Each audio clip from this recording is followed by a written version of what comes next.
எல்லா பண்டங்களையும் நம்மளுக்கும் கொடுத்து இப்படி அன்பு பரிமாறிக்கிற விழாதாமா பண்டிகை. அது மட்டுமா, கிறிஸ்துமஸ்னா கிறிஸ்தவர்கள் கேக் வெட்டுவாங்க, பொங்கல்னா இந்துக்கள் பொங்கல் வைப்பாங்க, முஸ்லிம்கள் நோம்பு கஞ்சி ஊத்துவாங்க. இப்படி ஹிந்து கிறிஸ்டின் முஸ்லீம்னு எந்த வேறுபாடு இல்லாம, நான் காலேஜ் படிக்கிறேன்மா, என் ஃப்ரெண்டு கிறிஸ்டின் முஸ்லீம் இந்து எல்லாருமே ஒன்னாதான் இருப்போம். நோம்பு நாள் வந்துட்டா நோம்பு கஞ்சி எங்க கிளாஸ்க்கு வந்துடும், பிரியாணி வந்துட்டா வாரி வாரியா பிரியாணி வந்துடும், இதே பொங்கல் வந்துட்டா நாங்க பொங்கல் எடுத்துட்டு போய் எல்லாருக்கும் கொடுப்போம். இப்படி சாதி வேறுபாடு இல்லாம கொண்டாடுற ஒரே விஷயம் பண்டிகையும் பள்ளிக்கூடங்களும் தான். இன்னொரு தகவல் சொல்லுங்கம்மா.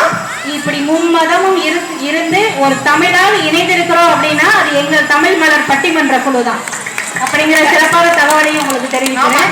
இது ரொம்ப முக்கியமான விஷயம். ஏன்னா எங்க குழுல மும்மதங்கள் எம்மதமும் சம்மதம் அப்படின்ற மாதிரிதான் எங்க தமிழ் மலர் பட்டிமன்ற குழு நடுவரமா எல்லாருக்கும் வாய்ப்பு கொடுத்து வாங்கிட்டு இருக்காங்கம்மா. இந்த எதிர்நிலையில வந்து ஒரு